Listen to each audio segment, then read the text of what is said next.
Good morning. My name is Robin DiPietro, and I'm a program coordinator for OneUp. It's my pleasure to welcome you to today's session called Empowering Neurodivergent Teens to Thrive in School. In case you're joining us for the first time, I'd like to give you a brief tour of our webinar platform so you can find your way around. Hopefully, you're currently able to view the slides we're sharing. If you're unable to see them or have any other difficulties, please email us at contact@oneop.org for tech support. As some of you have already done, we look forward to having you join us in the chat pod for conversation and questions. To embed the chat pod so you don't miss any links or conversation, simply place your cursor over the shared slides. You'll then see a toolbar pop up across the bottom of your screen. From there, just click the chat bubble icon. When typing questions or comments, please be sure to select everyone from the response options drop down menu so that everyone is able to view them in the chat pod. Note that the slides and resources are available for download on the event page for today's session. We'll be covering continuing education information at the end of the webinar, so please stay tuned if you're interested in continuing education credits or a certificate of attendance. Today's webinar will include an option to participate with a Mentimeter link. Participants can join by URL or QR code. No login is required, and your responses are anonymous. To get prepared, have your mobile device nearby or open the Menti link in a new web tab. You'll see the link to the Menti app being posted in the chat pod in just a moment. More instruction will be provided during the presentation. But if for any reason Mentimeter cannot be accessed or integration goes down during the presentation, you'll still be able to participate by typing your answers to the Mentimeter questions in the chat pod. Thank you for joining us as we continue our partnership with the Department of Defense and the U.S. Department of Agriculture to expand the readiness, knowledge, and networks of the professionals supporting our military service members and their families. The views expressed in this presentation do not necessarily reflect the official policy of the Department of Defense, U.S. Department of Agriculture, U.S. government, or OneOp. The mention of any entity or product is for informational purposes only. This morning, we have with us Dr. Kim Patton. Dr. Patton is the Assistant Director of the Illinois Neurodiversity Initiative, the Associate Director of the Illinois Neurodiversity Initiative at the University of Illinois, where she leads collaborative efforts to support neurodivergent students through educational, mental health, social, and employment services. She's worked as an instructional assistant professor in the Department of Special Education at Illinois State University and as a special education teacher in our local schools. Dr. Patton is deeply committed to advancing neuro-inclusive practices and is passionate about equipping educators with practical strengths-based strategies that foster student autonomy, self-advocacy, and inclusion.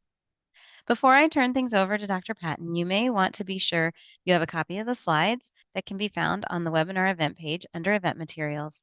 A link to this page will be placed in the chat in just a moment. You also may want to grab some scratch paper or note paper and a pencil. We're going to have you kind of do a little reflecting towards the end of the presentation, and just a little scratch paper and a pen would probably be helpful for that. At this point, I'm going to mute my microphone for Dr. Patton to begin the presentation.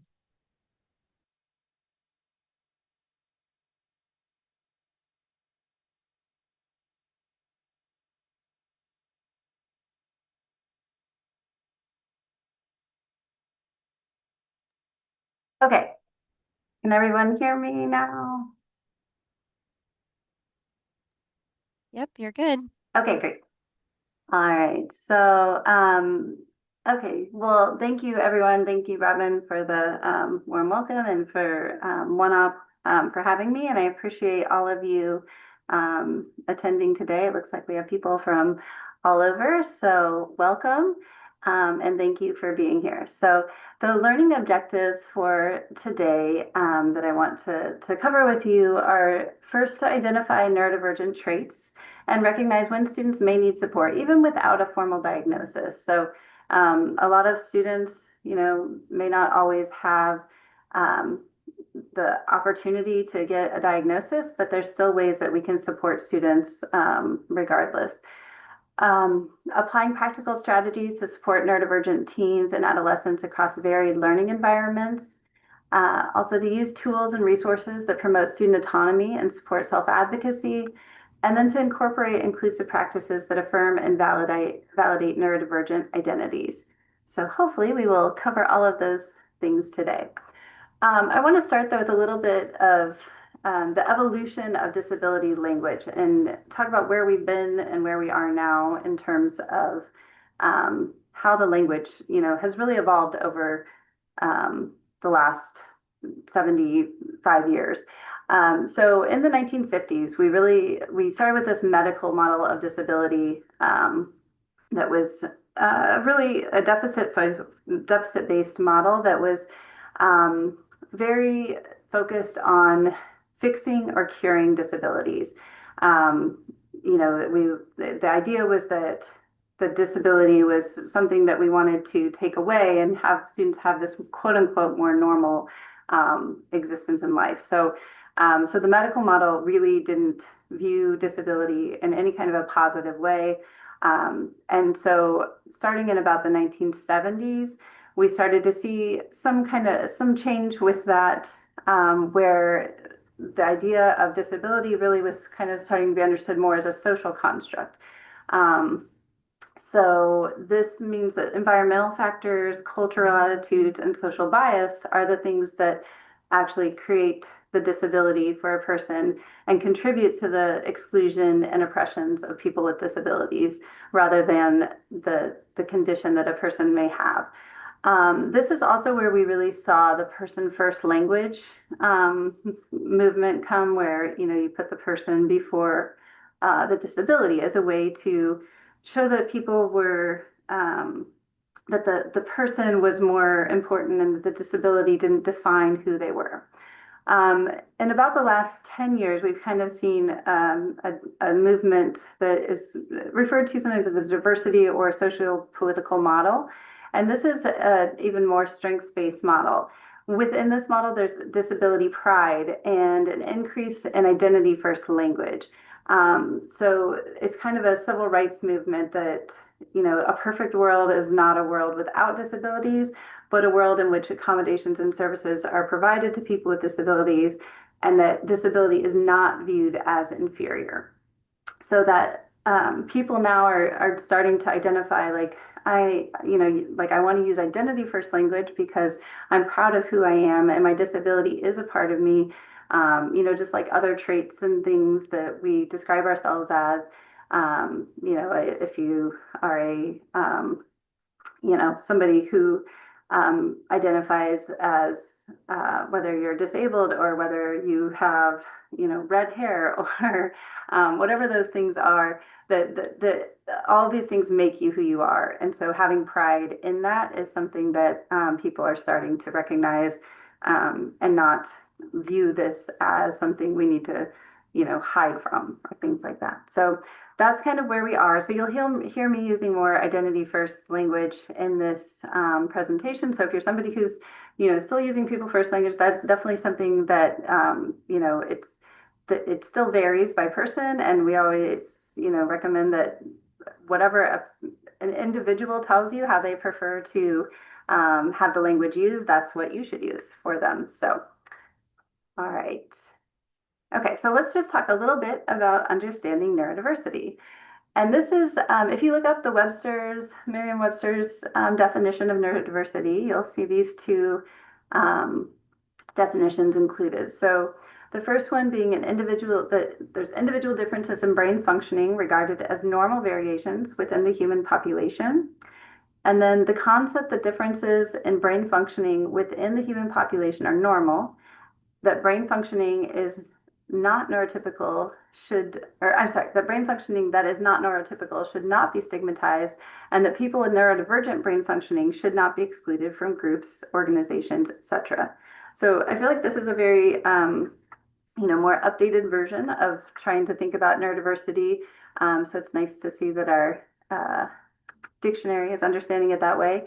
And then I also wanted to show some of the more current research-based definitions that we use in the field as well.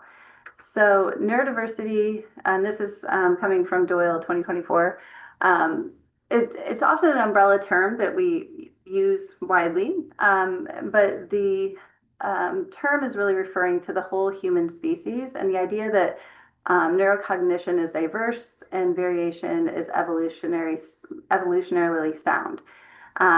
So, neurodiversity is just like how we have any kind of diversity, but this is just within our neuro components.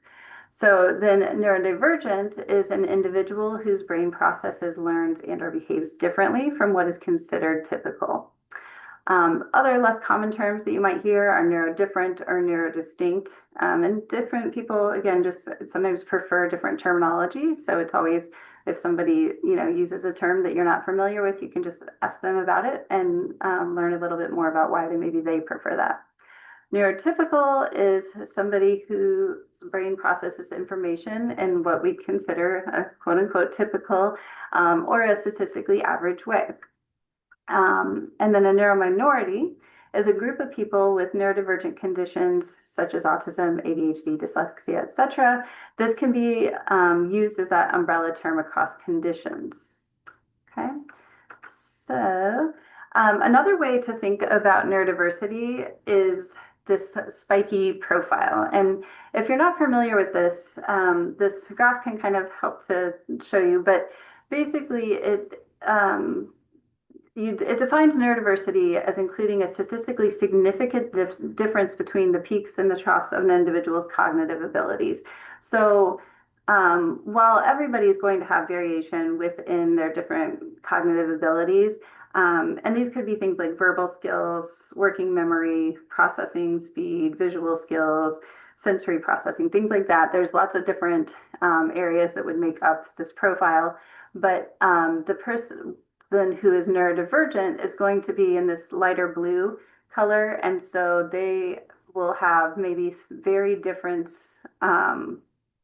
profile here where they're, very spiky. They're going like they have very high highs, like their strengths are very strong in certain areas, but then they have areas where they really, maybe have a lot more difficulties. Whereas somebody who's neurotypical would follow the green paths, would have fewer, like a less statistically significant difference between those peaks and the troughs within their cognitive ability. So I think this is always a good way to think about when people say things like, well, we're all a little bit neurodivergent. There are differences, yes, within our way that we have that we think about our cognitive abilities, but this can help you to really kind of understand how somebody who's neurodivergent is going to have a lot stronger areas of strengths or weaker areas within their cognitive abilities. Okay, so we're going to do a poll, and I think that you guys will be able to see this in a moment. There should be a poll popped up on your screen. And so the question asks, autism is the only neurotype associated with neurodiversity. This is just a true or false poll. So we'll give you all a moment to fill that out. If you can't access the poll for some reason, you can also answer it in the chat.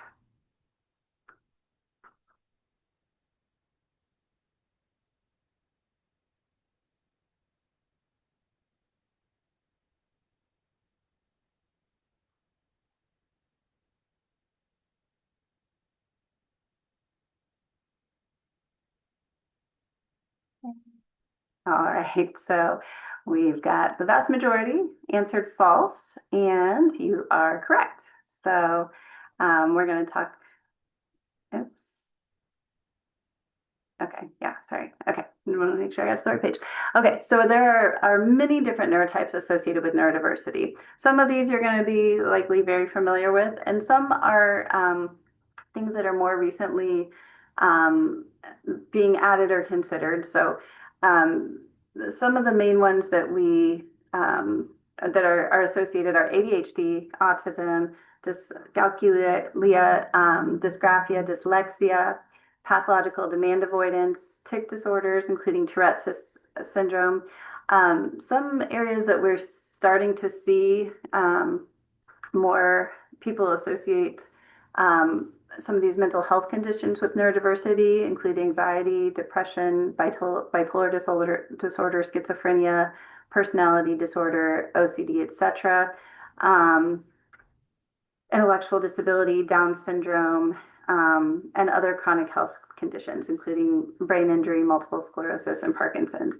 And Nicole, I see that you mentioned PTSD, and that is likely one that may also be, this was just some examples from that people are starting to see, so that very well could be something that's been added in addition, because there's not one clear, like all of these are always associated. So this is something that the research is really just starting to kind of define a little more specifically.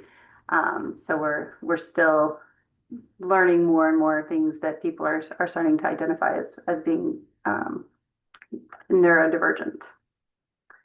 Okay.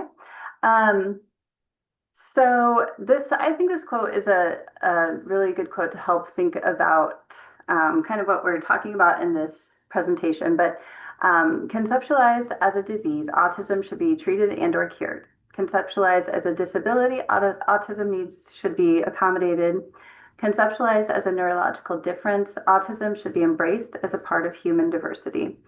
And this is something that I think is a really important shift in the way that we typically think about autism, and have, I think we're starting to see this more and more, but I think people really need to understand that this is something that it's a part of our diversity, and it's, if we can think of it as something to be embraced and really address the strengths, it's something that I think can really help students to be proud of who they are, and really hone in on the things that they do well, while working on the things that seeing that this is there's still things that we can help improve too. So all right, so we are gonna do this Mentimeter thing. There's information from Robin there. I'm gonna start this.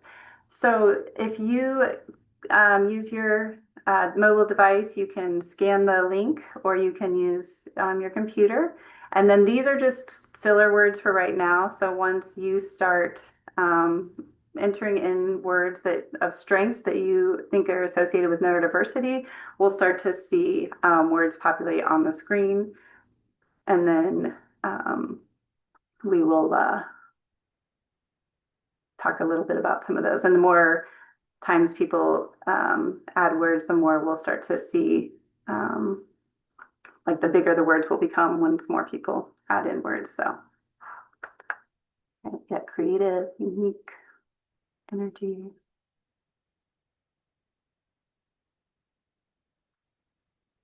Single-minded, inclusive, focus, attention to detail, thoughtful, endurance, amazing, intelligent, yes, creative, justice, perspective, smart, inclusive, kind, resilience, attention to detail, fun. These are great. Yeah, so as you can see, thriving, great. The words that you're using, the more people use them, the bigger they become on the word cloud. But I think you guys are doing a great job of coming up with the words that are really, describing the strengths of neurodivergent people very clearly. So that's awesome. Loving, amazing. Yes, great. Determined. Okay. All right. So, yeah, this is great. I really, like these. So thank you for sharing. And then we're going to talk a little bit more about some of the other strengths that have been associated with neurodiversity that we found through research, but excellent memory skills. And a lot of these are things that you guys mentioned, but attention to detail, creativity and innovation, pattern recognition, problem solving, visual learning, dependability, analytical proficiency, authenticity, And obviously so many more. But these are all strengths that we know that are associated with neurodiversity. Now, that does not mean that every neurodivergent person is going to have these strengths, and each individual person is going to have different strengths and different areas that they um, may have some challenges in, but these are typical strengths that we are seeing more and more in the research that is being done. So there are so many things, and this is where again we can focus more on the strengths and help people see the differences with neurodiversity as being this positive thing and something that we can really help people to understand. Um, and there are still a lot of stigmas associated with neurodiversity. And so this is something that, the stigmas occur when people are comparing neurotypical people with neurodivergent people and associate those differences as negative. Um, and there are many neurodiverse traits that people might view as negative. Um, and so that's something that we really need to try to address to help people understand that, these stigmas are not necessarily things that a lot of times it's the way people are looking at things that is where the stigmas come from. Over time, these stigmas can negatively impact neurodivergent individuals' well-being.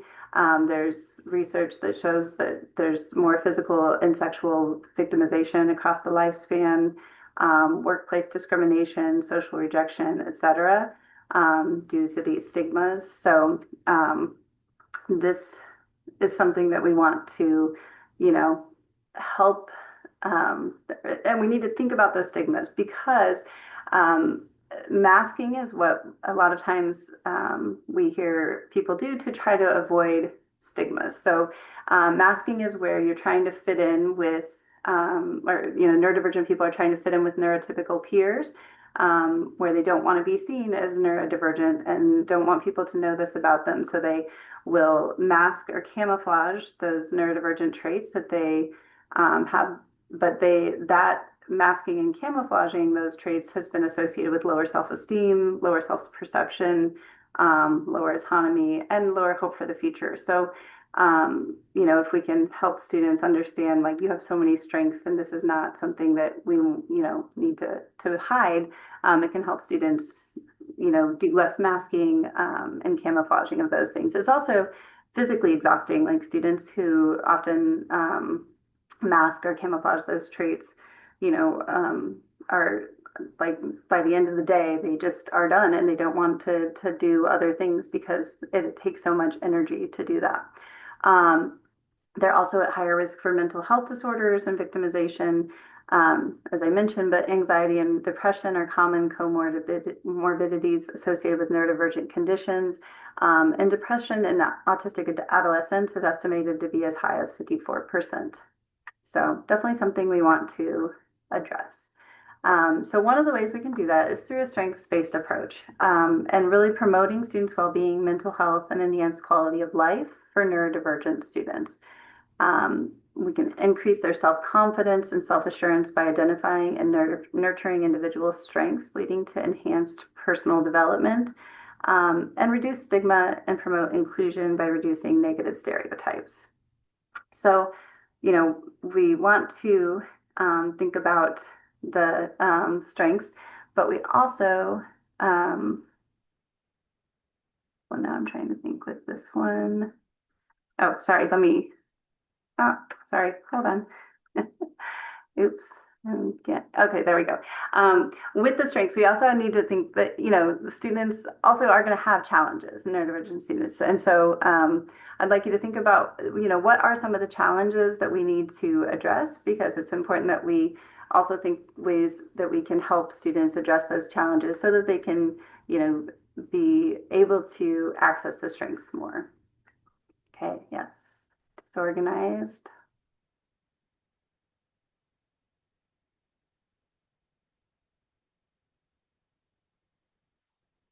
And there's more information in the chat again if you are having a hard time accessing the link. Hmm.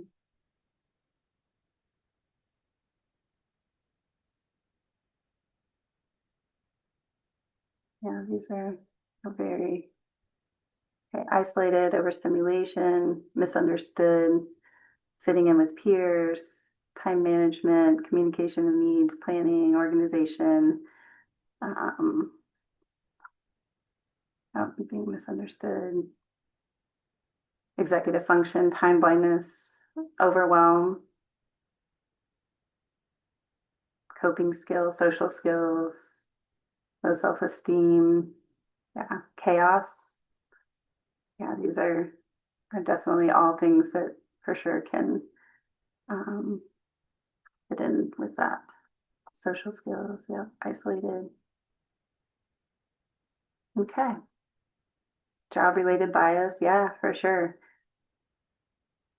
Okay, so yeah, you guys are doing a great job of listing the um, things. Yes, isolated is another big one. Okay, so we're gonna move on, but and you guys identified many of these things, and there's so many things within this, but executive function difficulties, you know, is a big area. And within that are many of the things that we just kind of talked about, but that ability to stay focused on tasks, time management, planning and organization, self-monitoring, task initiation and completion, self-regulation, working memory, mental flexibility. Those are all areas that are within the executive function domains that a lot of times neurodivergent students can have challenges with. Sensory sensitivities can be a really big area as well. Social navigation and just understanding social scenarios and why things are the way they are. Um, there's a lot of things there. Um, Understanding unwritten rules, and this is something that I think is, and we can talk more about this in the chat too. But there's so many, whether it's in the classroom, social rules, things like that. If you guys like want to share any things that you specifically have identified, or like whether it's an unwritten rule or different types of social sensitivities or things like that, you can share some in the chat. I think these are areas that we, all have likely have seen some things, but I can share just working with students at the college age too. We this summer had students in internships, and the unwritten rules were one of the things that we didn't really prepare our students as well for as we could have. And there were so many things that we were really like, oh, like even being on a Zoom meeting and understanding like when to ask questions or when to do things like that was something that was really difficult for some of our students to understand, because a corporate level type of Zoom meeting was a lot different than a class level Zoom meeting. So yeah, so if you have any examples or things that you want to share about challenges that maybe you've had students that face, or things like that, please feel free to um, put some in the chat. I'll take a minute and let you guys think about that if there's anything anybody wants to share.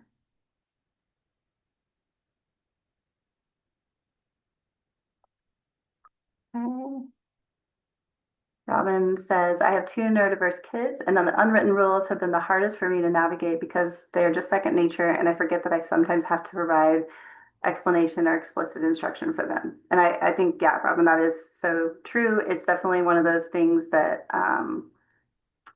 the social rules especially can be really difficult for students, because a lot of times we just expect students to learn and understand how to do some of the things that, whether it's, how to interact socially on like social media or something like that, or how to, ask friends to do things. It can be a really difficult way for us to think about, like, oh, yeah, there's ways we could probably teach some of this.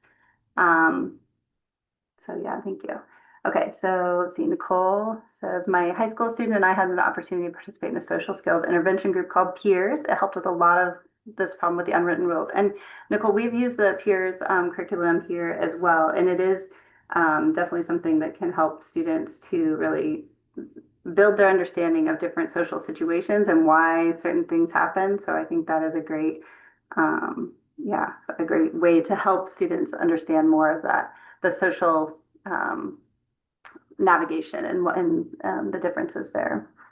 Kelly talked about at the middle and high school level, it's difficult having teachers understand accommodations and modifications needed based on an IEP or 504.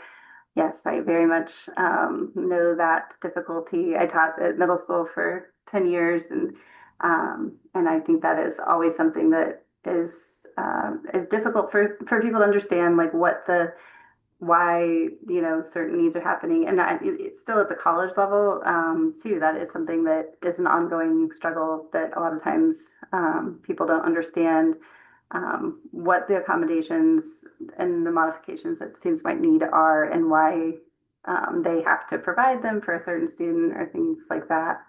Over helping, Elaine, I think that's um, a big area. And I think that, yeah, instead of promoting confidence and agency and I think we see that a lot with, if we have paraprofessionals that, um, like, yes. And Robin also mentioned that something as a mom, we do that for sure. But in the schools, it can be really difficult and people want to help. And that's, something where we see that students, if we overdo things, we're not really giving them that confidence and autonomy and letting them learn the skills that they need to learn because we're doing a lot of things for them. So I think that's great. Um, yes, showing compassion instead of pity. I think that's really a great thing. And Robin, yeah, you said I've learned to ask my college level kiddo, do you need help before just jumping in? I think that's a really important one, is not assuming that they need help or not just assuming what kind of help they need. But do you need help and how can I help you? Yeah, Tina, students can be cruel, and that is very true. And I think that's where we're, trying to like promote this beyond just working, with neurodivergent students, but also helping to um, help other students learn more about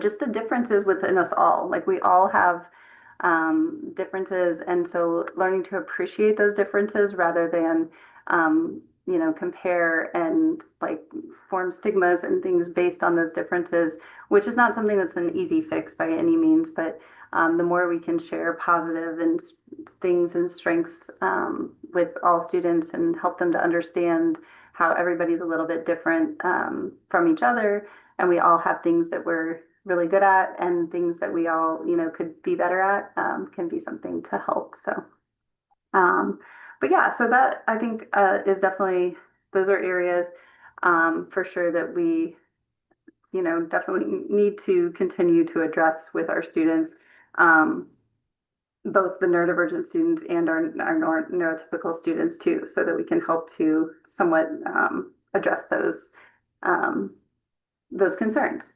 Um, okay, so, and that kind of goes into my next slide here, where, one of the things that we really need to do to foster neuro inclusivity in shifting perspectives is by embracing neurodiversity and actively promoting inclusion of neurodivergent students. So I think that's one of the ways that we can best support students in general, is by making it something from, a very young age, that our students are included and that they're, you know, that students are learning, when they're younger, more about neuroinclusion, so that when they get to that teen stage, that they, maybe have already developed relationships and are understanding more about how there's, going to be different students that are, or that students are going to be different from them, and there's lots of things there.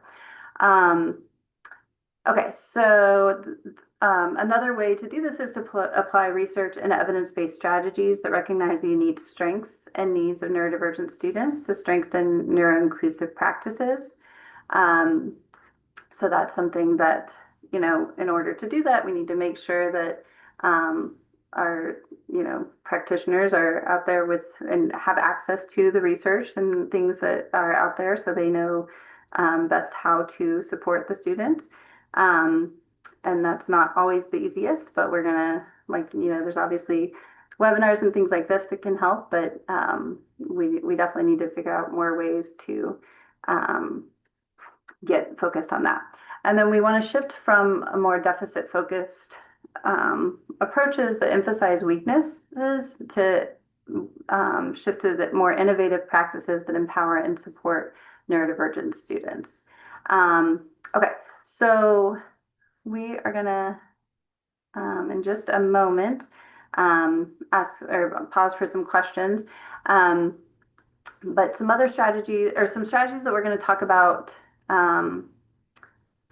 like in this upcoming next segment here are some research-based interventions, and we're going to talk about universal design for learning, assistive technology, mindfulness and social emotional learning, sensory-friendly learning environments, self-advocacy skills, and executive function support. And so I'm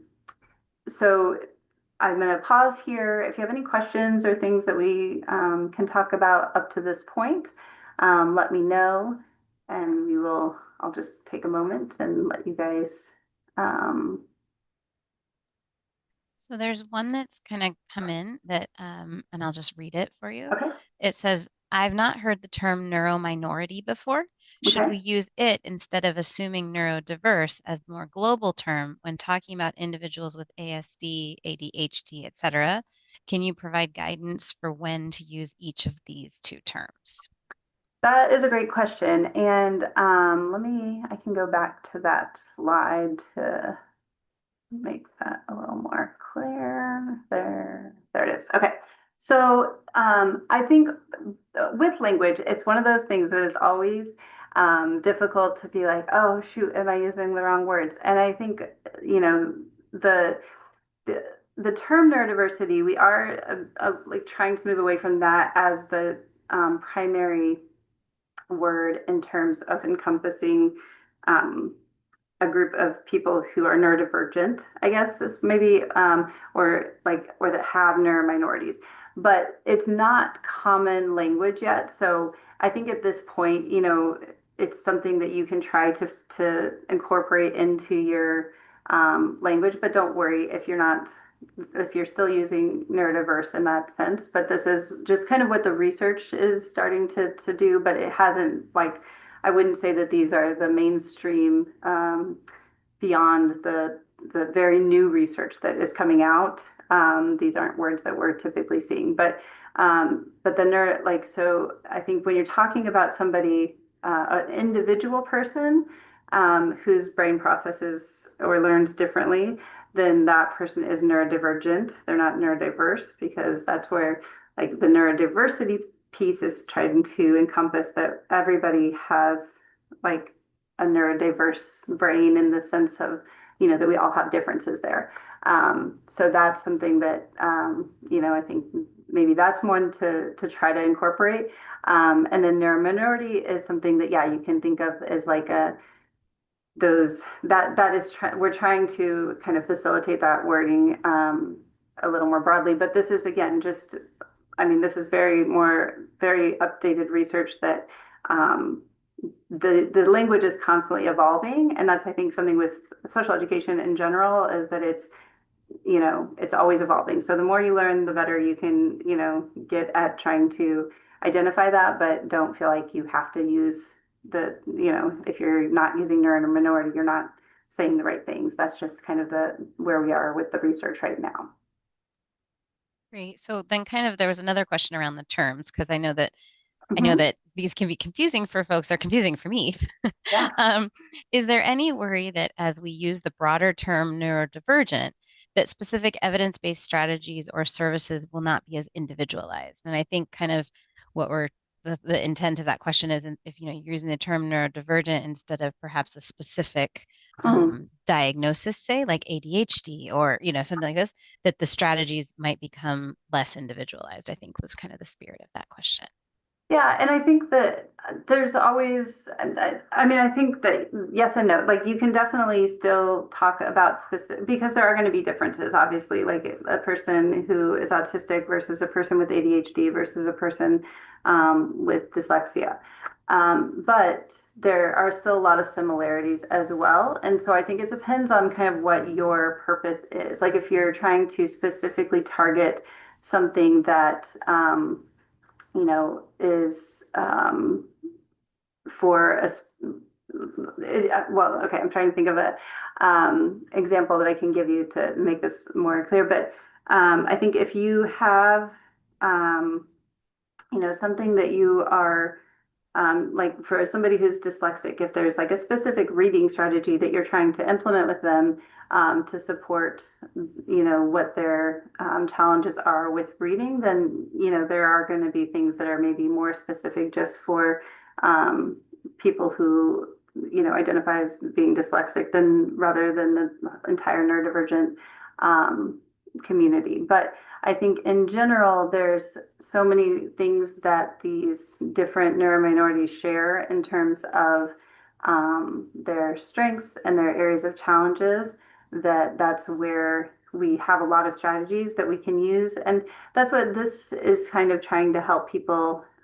also understand too, is that not everybody who, um, the different ways that people seek diagnoses or don't seek diagnoses. Some of these strategies can help students regardless of, if they have a diagnosis or not, and they can allow for a more neuro-inclusive environment. So I do think there are still going to be specific things that, we might address something specifically for a a child with an autistic child versus a child with ADHD. But when we talk about these strategies are a little more broad, and that they can potentially support children that are, having different neurominorities. Does that make sense?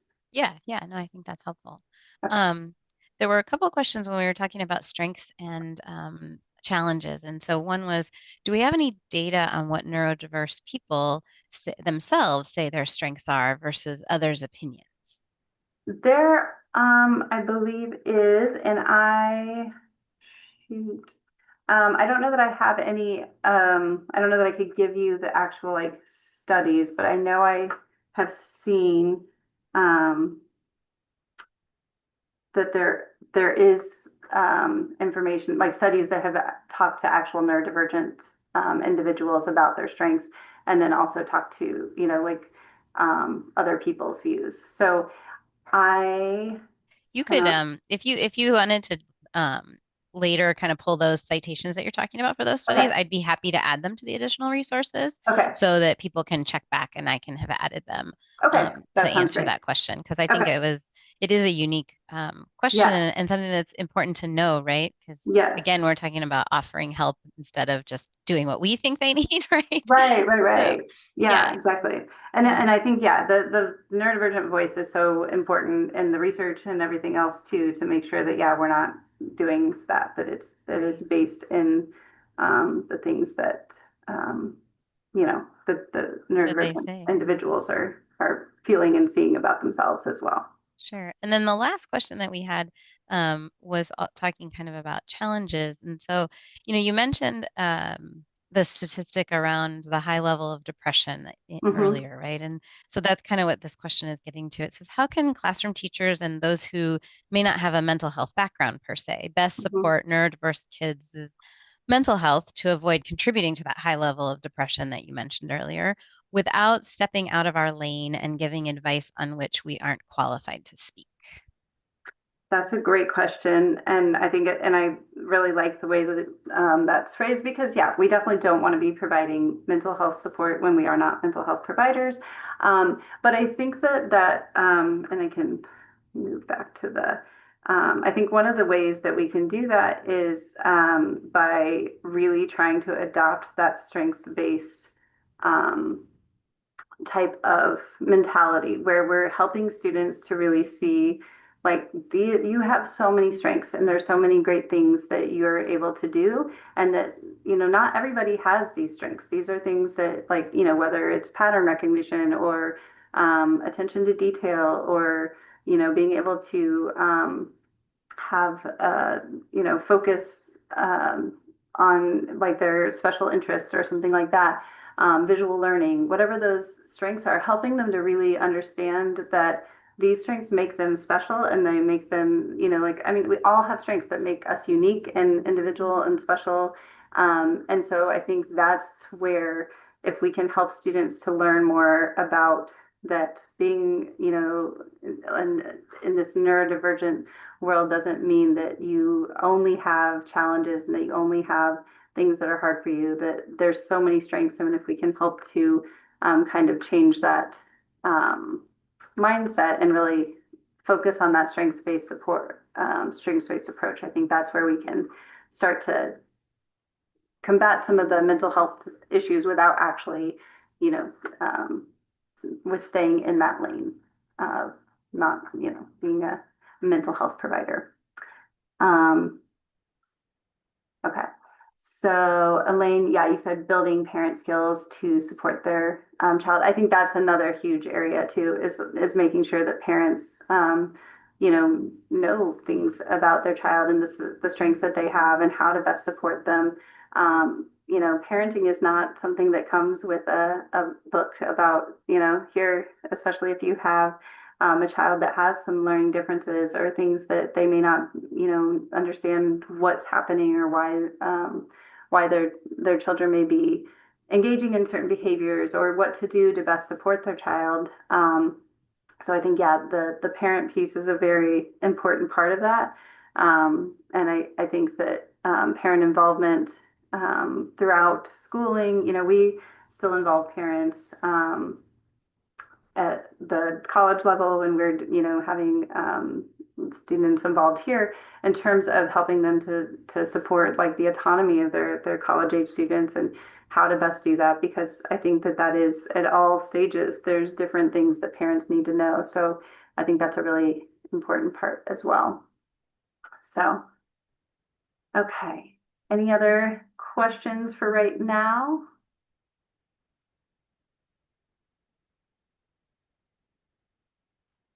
Okay, Tina, also parents can manage daily routines by taking smaller steps.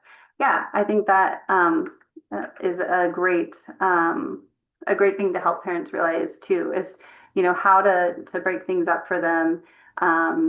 There's visual supports that they can provide their students if that's something that, is something they might need. There's so many different ways that, you can help parents support. So whether that's, having parents come in or and providing, resources to them or helping them to learn more, or just sharing when you have individual parents that you're like, hey, this is what's working well with the student, like when you're doing your IEP meetings or things like that. That can be another way to help parents learn more about things that they can do well. So, all right.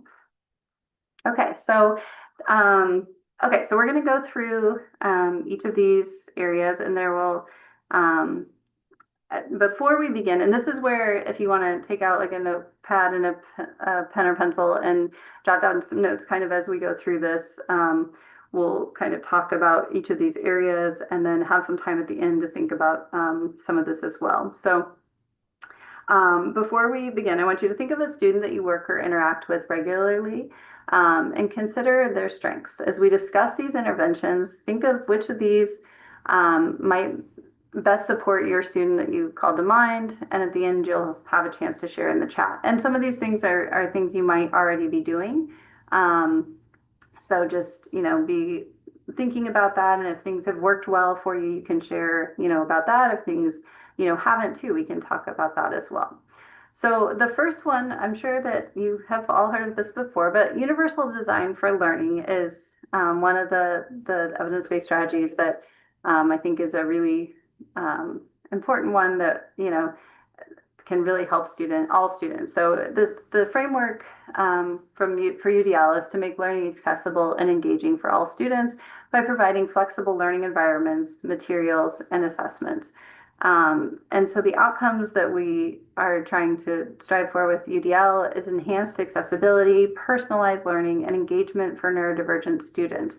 So this is a way that you can, try to ensure that when you're, creating the content you're providing for students, that it's set up in a way that's going to allow for those flexible different components, whether it's the learning environment, the materials, or the assessments, that can allow for the students to engage with that material in a way that works for them. So some practical examples of this are things like flexible seating options, having a choice in the type of assessment, including multiple formats for materials. So there could be like a video or an audio versus a written component and things like that. So and what we're going to do here is I'm going to just go through a practical example with you. There's going to be a video that we'll share. So you'll listen to the video, and it's going to be about Alex and Maria. So I want you to think about how and why this intervention supports Alex and Maria. Could you see yourself implementing this intervention in your day-to-day work? What might that look like for you? So we'll watch this and then we'll talk about that. But you can think about this kind of generally for this situation, but also be taking notes to think about your own student that you work with and how this might work for them. Okay. And there should be closed captioning, and the video should be playing auditorily. So if you have any issues with it, please let us know. In Mr. Chen's biology class, students are studying genetics. Using universal design for learning, they choose how to learn, watching short animations, reading with text-to-speech, or reviewing a concept map. They also decide how to show what they know, a report, a presentation, or an infographic. This flexibility helps Alex, who is autistic, organize ideas visually, while Maria, who has dyslexia, uses technology to read and confidently share her ideas. Okay. Does anybody need to hear that one again? Did you get that? Okay. So if you want to take a moment, you can share in the chat the different things with this example about how this might work to support Alex and Maria, and whether or not you could see yourself implementing this in your day-to-day work or what that might look like for you. Okay, so Lane talks about multisensory learning model. Okay.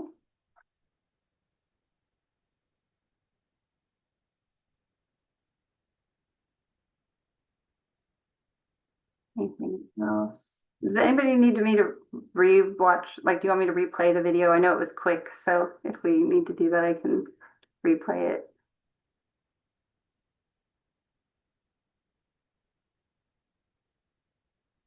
Okay, it's nice to have variety. Yeah.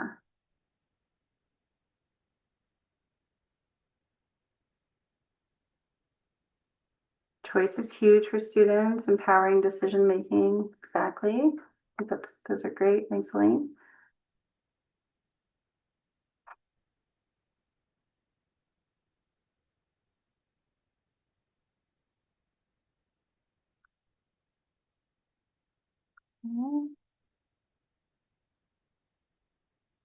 Anyone have thoughts on like how they could see themselves implementing this in their day-to-day work, or how you have, or flexibility in completing tasks? Yes, Tina.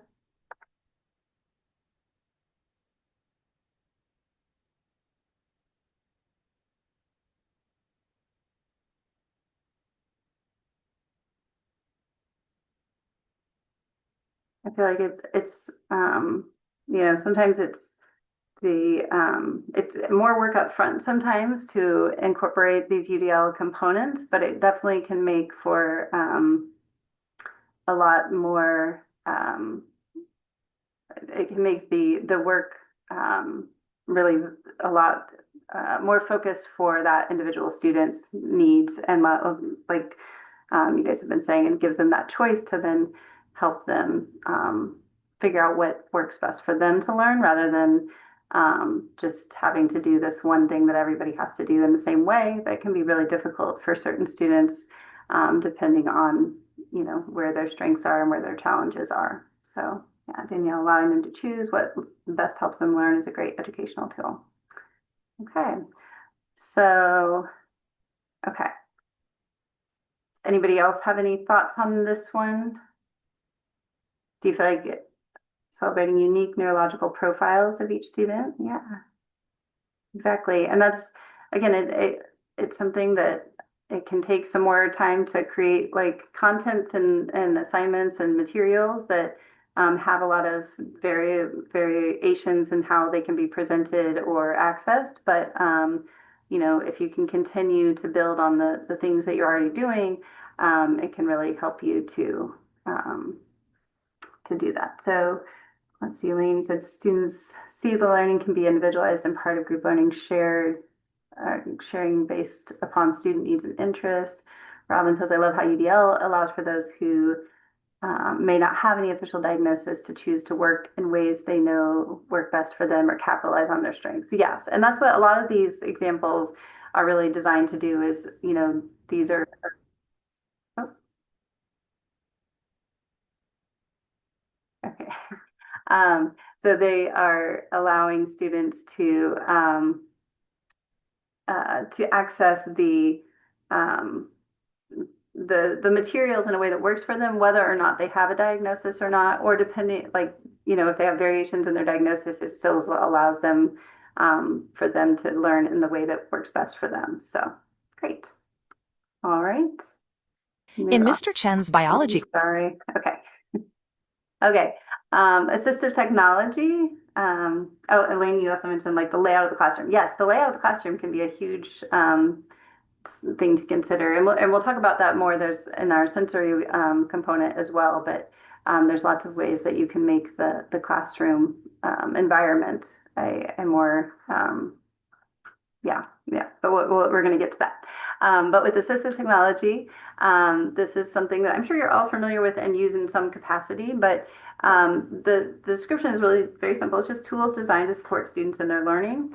And the key outcomes include improved in communication and active participation in classroom activities.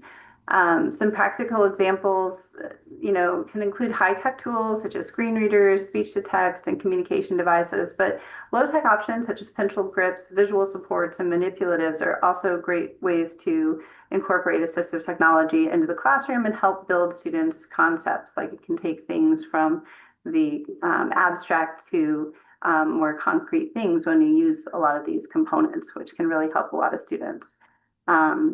So we've got another little short video for you here. This one is going to be about Ethan and Maya. So again, you can consider these questions while you listen to this, but how Maya is this intervention, how Maya does this intervention support Ethan and Maya? Could you see yourself implementing this intervention in your day-to-day work, and what might that look like for you? In Mr. Rivera's 7th grade history class, students work on a research project using assistive technology. Ethan, who has dyslexia, listens to articles with text-to-speech, while Maya, who has ADHD, uses a digital organizer to keep notes structured. For presentations, students choose a slide deck, video, or live talk. These options let all learners show understanding in ways that match their strengths. Okay. All right. So any thoughts on the on this example of how or why this these supports can work for Ethan or Maya, or how you could see yourself using these? And if you need me to replay it, I'm happy to do that too.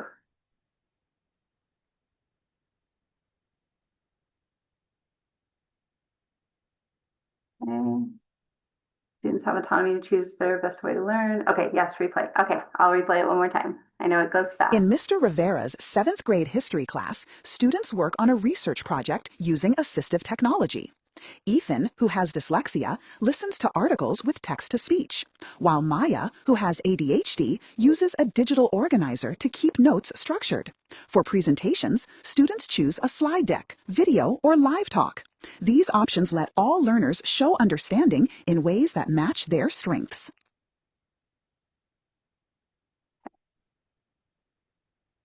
Okay.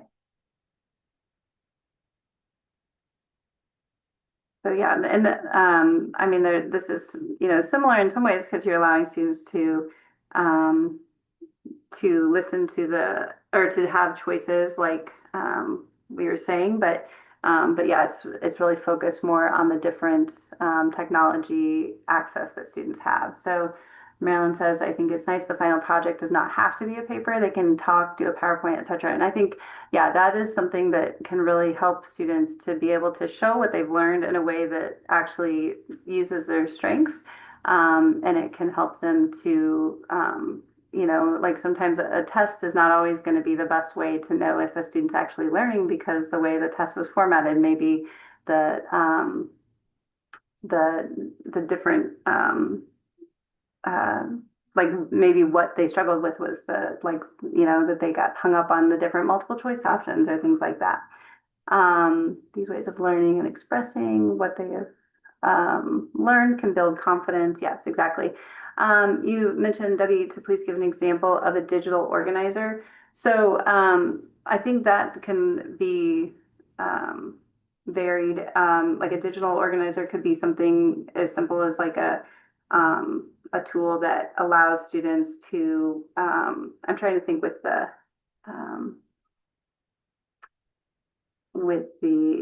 relation to what the, hold on. Because I'm looking back on our things. In general, digital, oh, okay, there we go. Sorry, I was looking at the wrong part. A digital organizer could be something that is like a graphic organizer, but it's just online. So it allows for her to, whatever the content is, could allow for her to keep notes in different areas. Like if it's something where the organizer is doing something like having her pull out information for certain things, it could just be set up online for her to do that as she's attending the student to keep herself structured. Let's see. Providing customized self-paced learning. Using AI is very beneficial. Yes, that can definitely be something that would be helpful. Nice, but like to see the technology being used. Yeah, and that's something we can, again, Elaine, with the additional information, I can try to provide some additional examples of some technology to help with that understanding. Sorry, I'm just making a note to myself.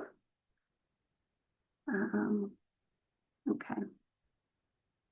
Okay. Yeah, and I think that there like AI is a way that, I mean, I know there's a lot of environmental and other things with AI too that we have to consider, but it does help to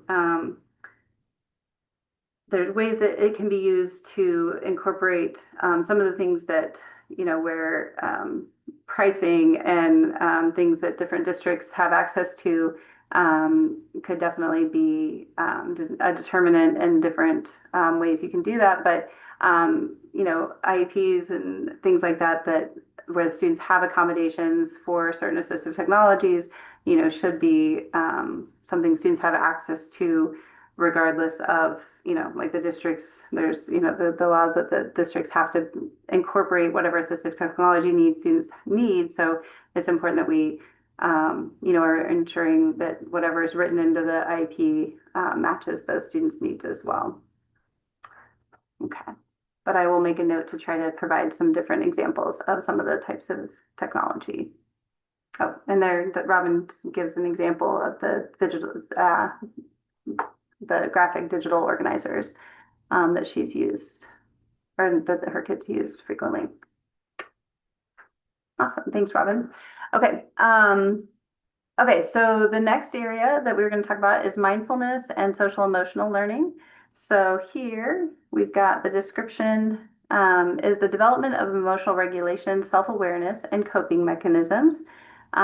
Key outcomes here are improved academic performance, enhanced emotional well-being, and positive mental health. So this is, again, one of those areas that we can help support students with some things related to mental health without actually having to be mental health providers. So some practical examples that can include incorporating guided meditation or mindful breathing techniques into daily classroom routines, social emotional learning activities to develop emotional or social awareness or self-management skills that can be embedded into activities.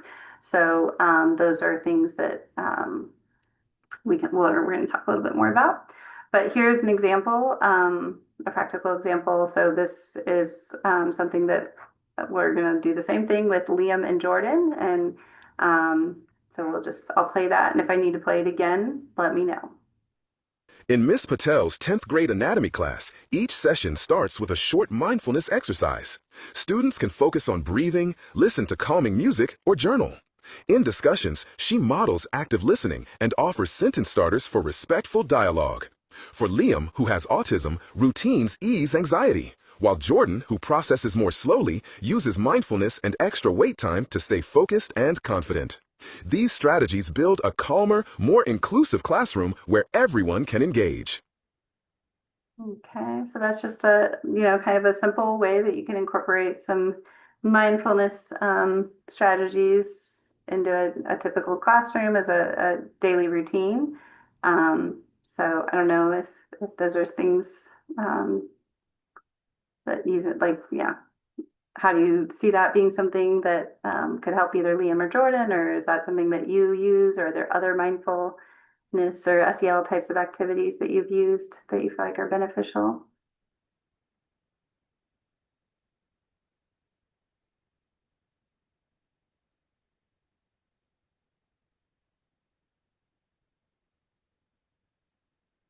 And if I need to replay it again, I can.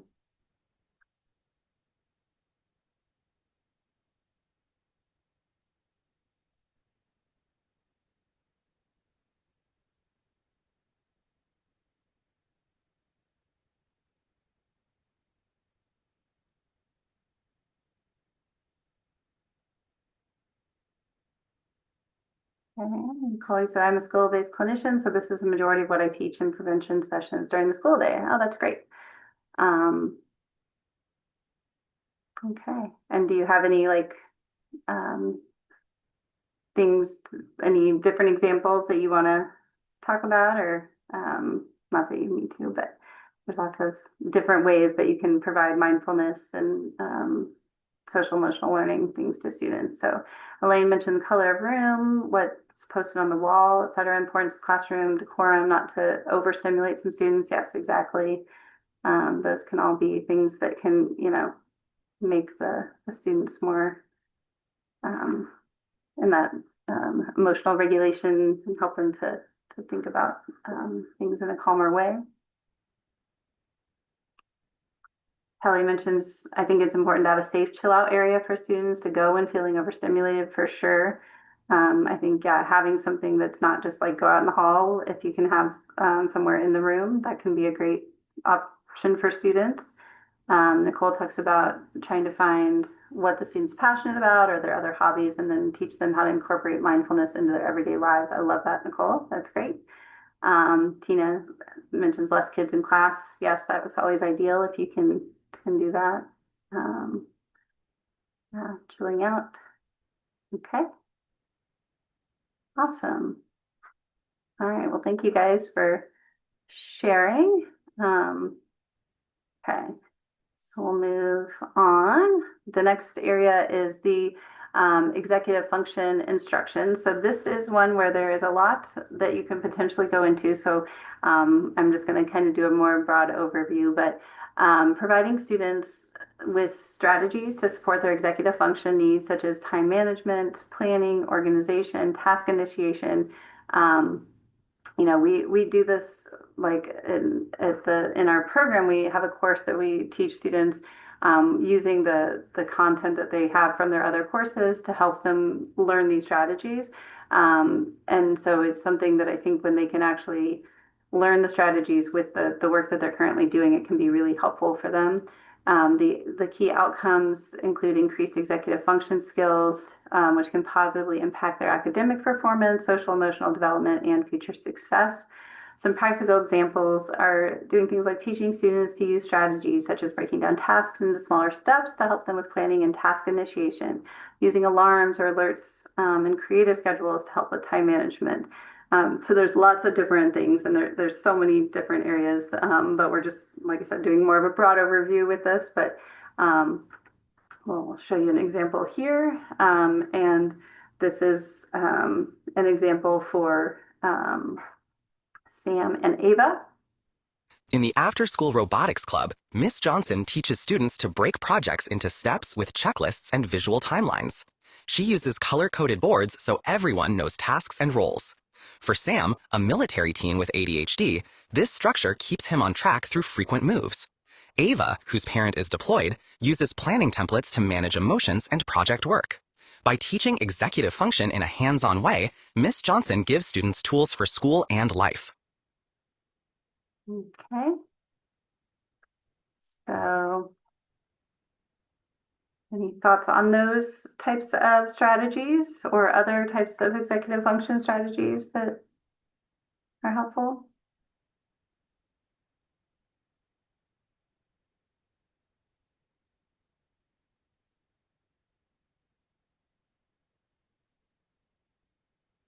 Maybe use things like the color-coded task boards or things like that, using timers. Yes, definitely. And visual timers can be a great way to help students if they have sensory issues with the, the sound of the timers. So those can be great. There's like the Pomodoro timers that you can use on the computers or cell phones. Yep, exactly. So many ways you can incorporate different time management strategies and helping students to learn how to incorporate those on their own too.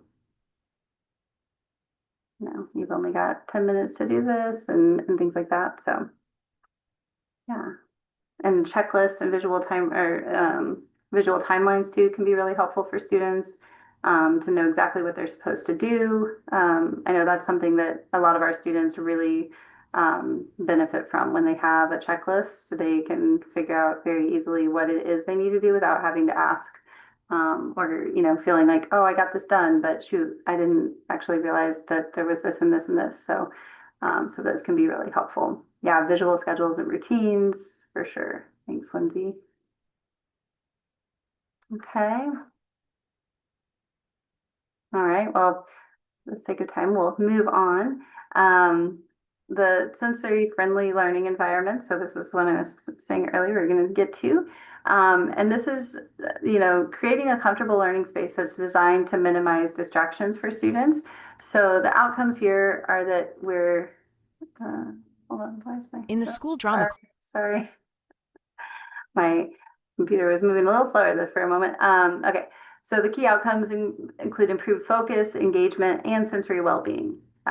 Some practical examples are doing things like providing soft or natural lighting or dimmable lights, reduce noise by allowing students to wear noise-canceling headphones, providing sensory tools such as fidget toys or stress balls to help students self-regulate and manage sensory input. And I know fidget toys can be something that can be a distractor too. So, also helping students to learn, how to incorporate a fidget toy that's either not distracting or allows, like, it's what times of, that they can use certain types of fidget toys or things like that. But having something though that can help students to manage that sensory input can be really important. So here is another example that we'll talk about quickly. And we'll talk about this one relating to Daniel.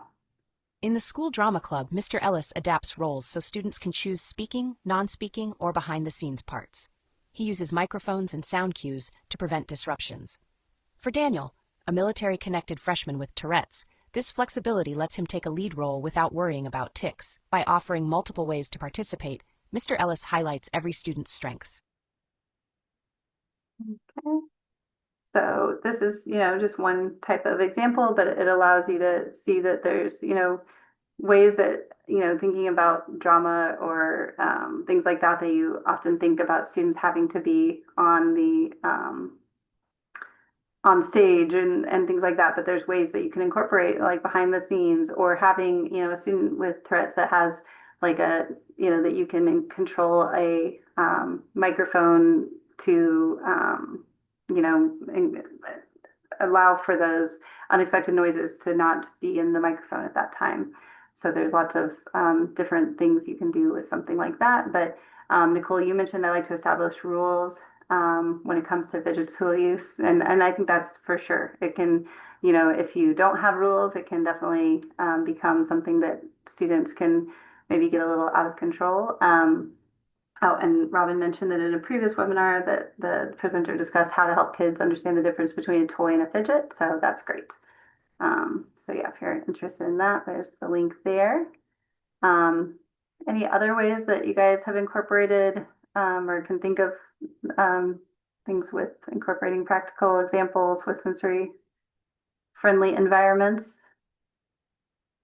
Does anybody do like lower lighting in their rooms or anything, or offices or wherever you provide support?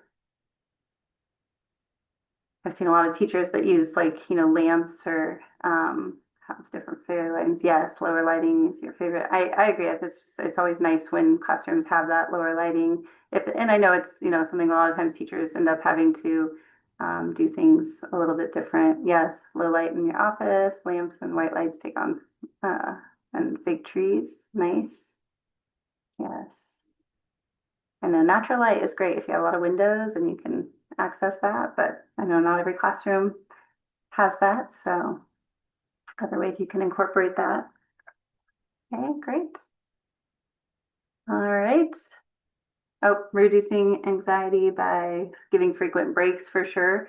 And learning outside, I like that, Elaine. So when you can have that opportunity, although I know it can be sometimes harder to manage everything when everybody's outside, but it can really, I think, help to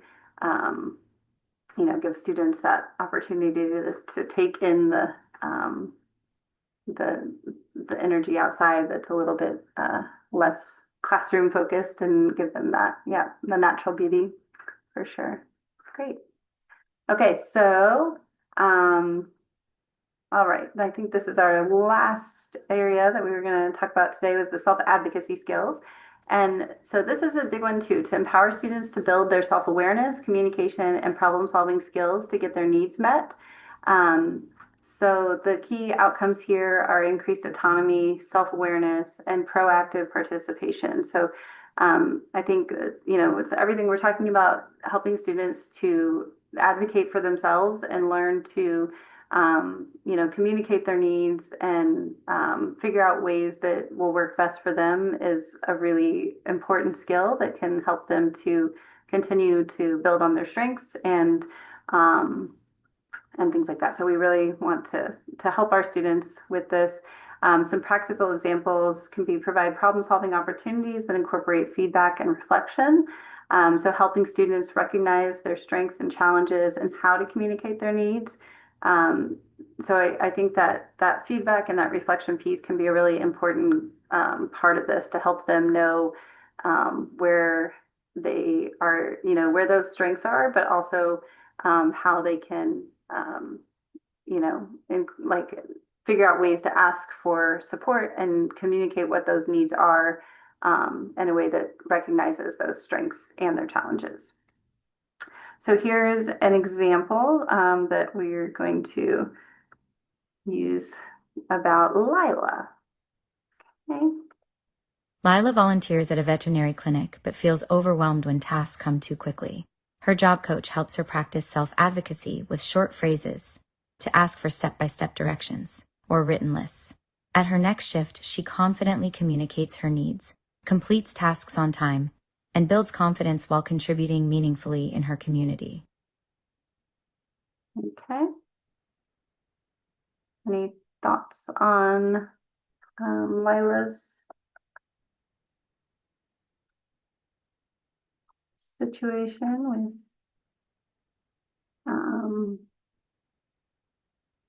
using the short scripts or scripting the short phrases with her job coach to ask for help and requesting step-by-step instructions or written tasks lists?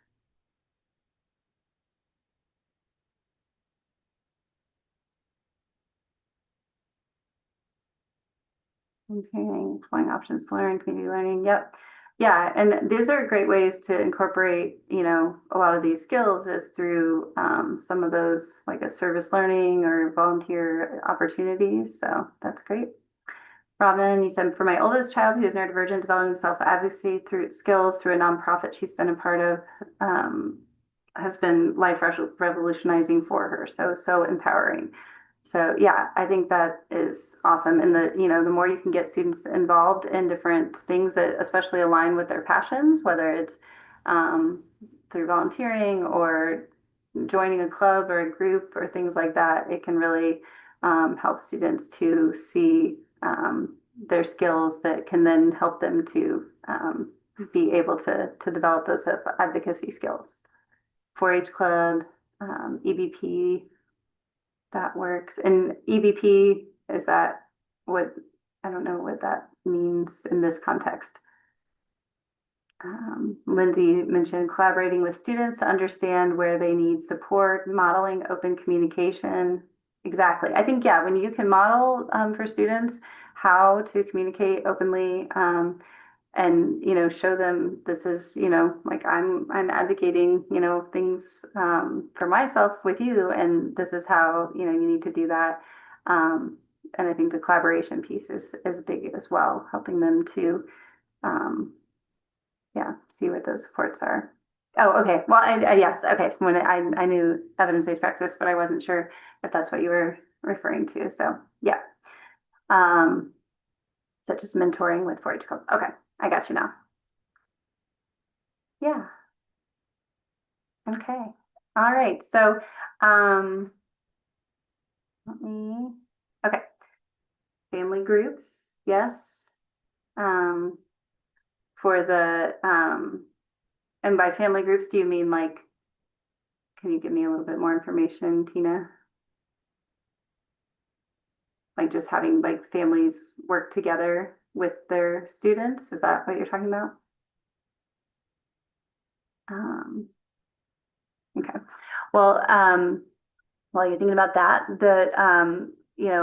this is kind of our last little chat area of the session, but which intervention do you think that, I know we kind of have been talking throughout, but is there a certain intervention that you think might be best to use with the student, with one of your students, or why might you use one of these interventions over another or multiple of them? Things like that. And Robin mentioned in the chat that the coaching model could also work well with teens and helping parents develop their coaching skills with their teens. Yes, for sure. Because I think it can be really hard for sometimes parents and teens to work together. All right, Elaine, you mentioned mindfulness, so promote calming for teachers and students. Yes, I think that is a great thing to mention as well. That is not just calming for the students, but it also can help the teacher kind of stay in that calm mindset as well.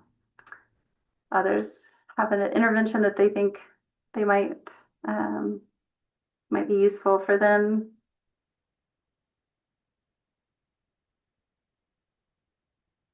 Interested in learning more about executive function coaching? Yes, and there's so many ways you can incorporate executive function support into things, and I can definitely share some additional resources with that as well. But I think that is something that it can be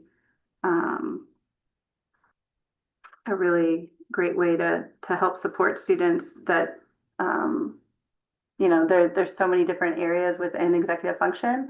And so helping students identify maybe where their strengths are and where their challenges lie within that, within executive function can really be helpful to figure out ways to help them be successful. And there's different assessment tools out there as well. I can see if there's different free ones that I can find to provide to Robin.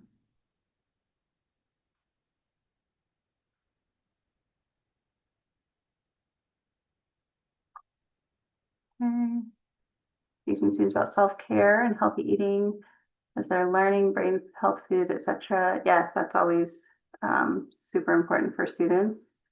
That can help with like sensory things as well, and just with the mindfulness and being more mindful about what they're eating and things too. Any other of the strategies that anybody else feels like would be helpful? I would think with the screen. Oops, sorry, I'm going too fast. I don't know. I can't get to the other screen very quickly. But exercise, yes. And that's another like sensory related one too that we can address as well. So, okay. Well, just, in general, when thinking about these things, I think that overcoming challenges and stigmas is something that is not just an easy thing to do, but some of the ways that we can do that is by using a strengths-based approach that embraces neurodiversity and recognizes that all students have strengths, and thus teachers can combat harmful stigmas surrounding neurodiversity.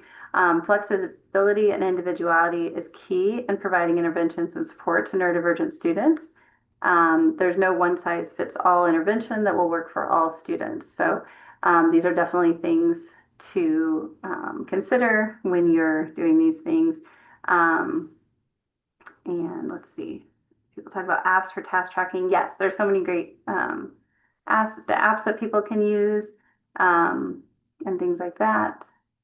Yes. Oh, good. I'm glad that you're liked the videos. And yeah, having students record their voice, things like that. So, okay.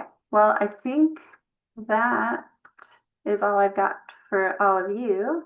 But if there's any questions, I'm happy to answer those. And if there's things that if I need to answer beyond, like I said, I'll try to get Robin information, and I think my contact information will be shared as well. Great. Yeah. So if you have questions, you can put them in the chat, but there was one, as we talked about kind of coaching and helping students develop kind of the self-advocacy skills. What have you seen in your work with college students in particular? How have you seen neurodiverse students at the college level helping one another? Oh, that is an excellent question. And I think that is something that is something we see all the time. And so our program, we have, students, undergraduate students, we have freshmen through seniors. So we have students who, have been in the program longer than others, and others that are brand new to the program. But whether it be through courses or through social interaction nights that we have where we have dinners together and things like that, I think that the community of being together with other neurodivergent students is a really amazing way for students to learn and talk to each other. Like I don't know how to quite explain it without being able to, I wish I had a video that I could show you of some of the interactions, but I think the students are so helpful to each other, and it's like so meaningful and helpful to them. Like one of the things that this program I think brings about is students are like, wow, I've just never really been around other people who have the same kind of, who think the way I think, or who have these things. And so the ways they can share with each other and support each other, like when one of them has a question, so many different people have different options and ideas for them. And I think that inclusion is always something that we're striving for, but I also do think that sometimes neurodivergent people struggle to feel included sometimes when they don't think there's other people that have some of the same like I said, the way their brain thinks, if they don't have other people, it can be difficult for them sometimes to connect with people in the same way. So I think helping other students recognize like, hey, oh, like I'm neurodivergent too. And so I think that that whole strength-based thing can help students to recognize and learn from each other. And I think that the way students can share with each other can be so powerful and meaningful. And we definitely, I think our college students for sure, that's why they, stay in our program if they're, people that are still seniors and participating. And it's something that they love to kind of help each other, but also continue to learn from each other as well. Great. So. Yeah, thank you. So I wanted to just say a big thank you for being here. Your contact information is in the chat, and it's going to be on the slide in just a second. We're just really grateful for the information you shared today. And if people have direct questions for you, they can email you at that address. If you can't catch that address real quick, you're welcome to contact us at OneUp, and we'll make sure to route your question to Dr. Patton. Yes. Thank you. Thank you all for everything. This was lovely talking to all of you, and I will definitely try to get back to Robin with some updated information too. Yes, yes, I'll make sure to update those additional resources. But we would like to invite all of you to join us on November 5th for the next webinar in our series, our Uniquely Wired series. This webinar will focus on fostering inclusive environments for neurodiverse students and struggling learners in grades K through 5. You can learn practical strategies for helping neurodiverse children build meaningful friendships and ways to guide their peers in understanding and connecting with them.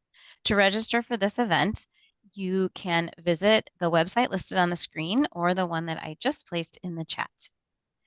So today's webinar offers several different types of CE credits and a certificate of attendance for general use. For either of these things, all participants will need to complete a two-step process that includes an evaluation and a follow-up survey of some kind, depending on what you need. So first you'll get the evaluation, which I'll direct you to in a moment. After you complete that, you'll get a message on your screen that says which type of certificate would you like. You click the link and it will take you to the next step where you will complete more questions, some or less than others, depending on what type of CE or certificate you need.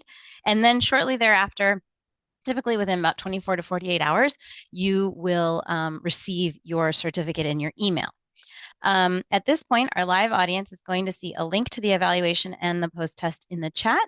You might need to copy and paste this into a new browser window rather than clicking it out of the chat.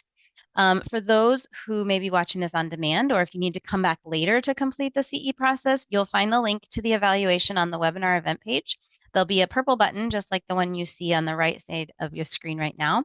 When you click on the purple button that is on the event page, which I'll put the link to in a moment, you will then be taken to the evaluation.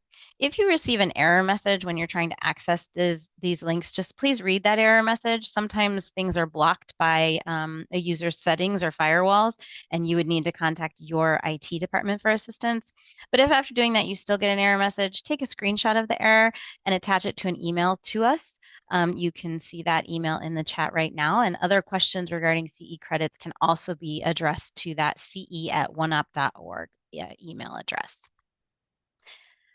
So we invite you to visit our website at oneop.org to explore upcoming events, articles, resources, and more. You can also find us on Facebook, LinkedIn, and YouTube. We'll stick around for just a few more minutes in case you need to gather any links in the chat or anything additional. Excuse me, but we really want to thank you for being here and for attending, and we wish you a pleasant rest of your day.